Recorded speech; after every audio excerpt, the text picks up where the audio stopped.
Okay, hope you can hear me. My name is Geoff Marlow. I've been working for Welsh Government since 2001 on homelessness, so no excuses. But I will speak quite independently. This is not from a politician. We're in a slightly different position. I think we have the oldest plan here. I'm not sure it's a good thing. The 10-year homelessness plan from 2009 to 2019. So we're at a different end of the cycle.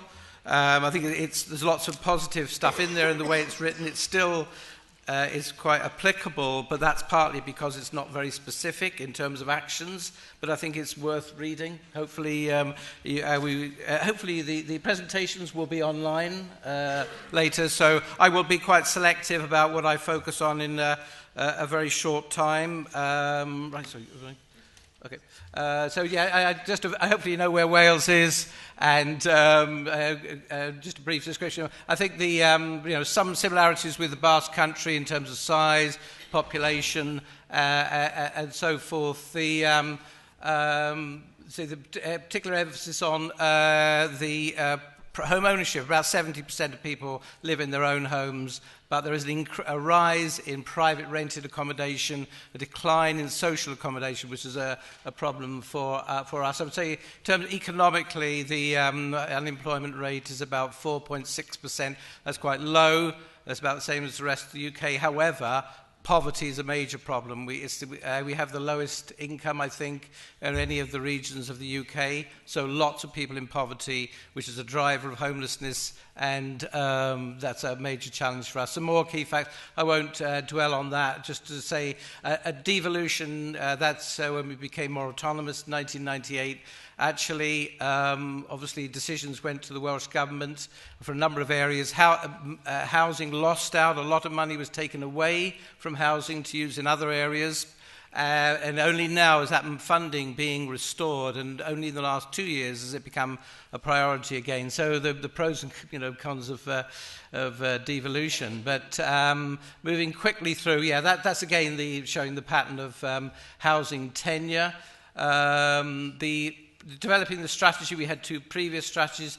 The 10-year plan developed in 2009, some strategic aims similar to probably what we've heard elsewhere: prevention, working across boundaries, service user at the centre, social inclusion and access to services, and making best use of resources. I mean, the efficiency of a lot of the services we have in Wales is not very effective, to be honest. And I'm not going to go through those lists areas that are covered, I think, in other strategies. I can happy to talk to people in more depth separately about those. And just to say, in Wales we measure rough sleeping, but we also have a much wider measurement of homelessness, which would cover households in living with other family, or in other situations where they don't have their own self-contained accommodation, so it's quite a broad definition. And in Wales, like the rest of the UK, we have quite a strong statutory framework of protection, so and it's quite rights-based, quite legalistic. And so the softer side, with NGOs, it sort of fits around that skeleton of legal rights. The reform of homelessness legislation, what came out of developing the plan was the need to change the law in Wales, and the politicians were very up for that. We needed a new emphasis on prevention within the statutory duties, to be more inclusive, because it was quite limited to priority groups before, and be more flexible around achieving a positive outcome. We're very proud of the Housing Wales Act 2014, Part 2, major reform of homelessness legislation, and led to a more universal approach with a more systematic focus on prevention. I'm not going to go through all those, but I think the two key duties there: as a duty to help anyone threatened with homelessness within the next 56 days, and a duty to help anyone who is actually homeless to find a home. I should also say there's a duty to assess the needs, including the support needs, of anyone who is homeless or threatened with homelessness.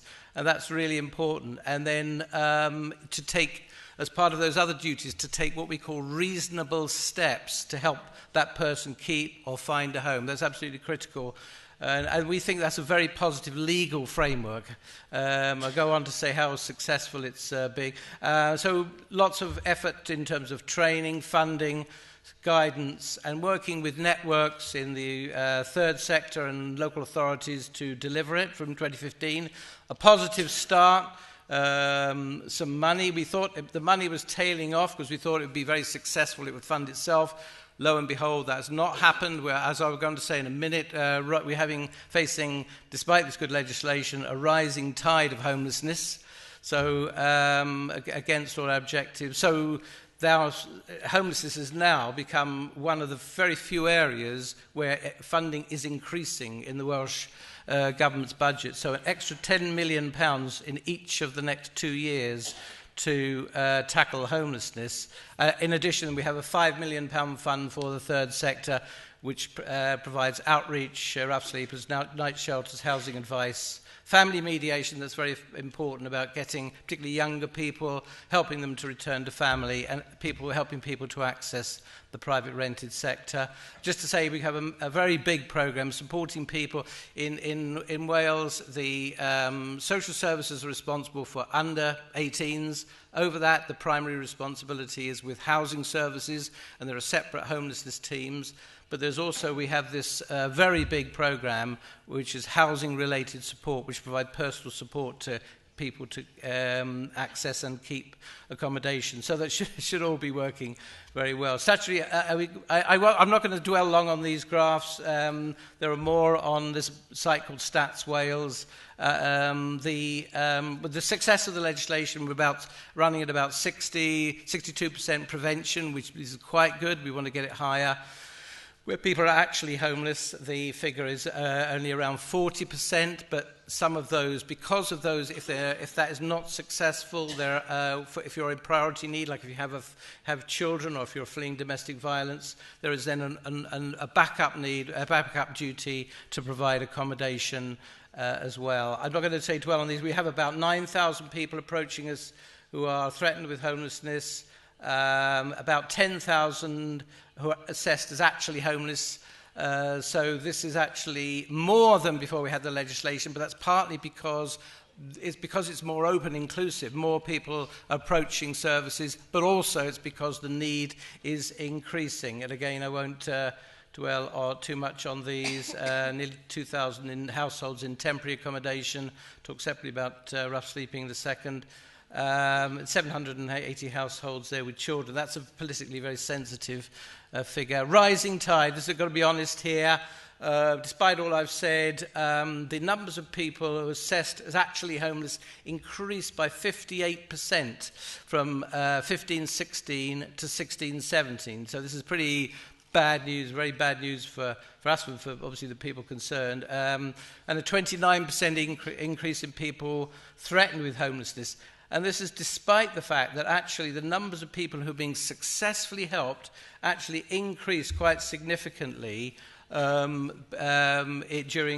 that time. So although they were helping more people successfully, so that way the legislation and all the third sector support is very good and been doing very well, but it's running against a tide of increasing pressure, which we're deeply concerned about. And that, unfortunately, the same with rough sleeping, and that's one of the reasons it's become politically very toxic and important at the moment, is that it's very obvious. You walk around the streets of Cardiff, the numbers of people just sleeping or lying in the streets has become very, very stark, very pronounced. And last year it went up by, it was 71% on the night count, and we have a 2-week data count through agencies. It went up 30%.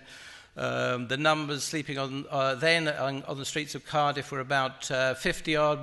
We were out with the rough sleeper team last week. It's over 90 now, getting up to around 100. So, and the count is happening now. So that is a very negative trend, unfortunately. The stats, I'm not going to dwell on this, but there is a problem. I'm sure it's true elsewhere. the reliability of stats, and we have to, that's for another day, but it causes huge concern because it's quite a foggy picture. It's like a Monet. It's not very precise lines, and some of the data is very unreliable. So it's a big battle. Evaluation underway. Salford University are in the middle of that. They've already done published an interim report saying by and large the legislation is positive, good experiences, but big correlations, by the way, with mental health problems. I mean, that seems to be very pronounced. Also with the issue of former prisoners. We're having separate research on that. Is it working? By and large, again, it's a very positive model, but struggling against with resources and against the tide of demand and pressures. We have a national advisory group with local authorities, third sector, etc., advising on priorities and guidance, positive legal framework, initial progress good, but again, as I say, struggling against the demand and also struggling in a time of austerity and generally reducing budgets to join up between services. Some positive development. We've developed pathways for former prisoners. That's a big issue for us, people coming out of prisons. About between 10 and 15% of people who actually become homeless. Young people, a separate pathway for young people around to avoid homelessness, and also for veterans from the armed forces. A big focus on trauma-informed practice. An interesting heard earlier, we're actually funding a national training program for all people working in the housing sector to be trained in psychologically informed environments and trauma-informed practice. I think our conclusion is that the factors driving homelessness is obviously structural in terms of we haven't built enough homes. We need to increase the building of new homes, and also the austerity cuts we play on the UK government. We're very critical of those cuts in personal support. But at the same time, that interacts with negative experiences from childhood, which people need to be trained to do in the front line to help people work through those issues. So we have ministerial commitment to tackle rough sleeping and to end youth homelessness. Housing First, we just released a fund of over £2 million, a lot of which is going to fund Housing First. Well, we have one project at the moment in North Wales which has an 80% success rate, and that is mostly housing people in the private rented sector, which, and to be honest, we are relying on the problems. So just to wind up, continuing economic austerity, cuts in welfare is very difficult, shortage of affordable housing, and rising rents, the housing, but we have a failing housing market, rising rough sleeping, and Brexit, oh dear. Sorry about that. So lots of challenges, but determination to try to do something about it. Hopefully you have some questions later. Am I overrun?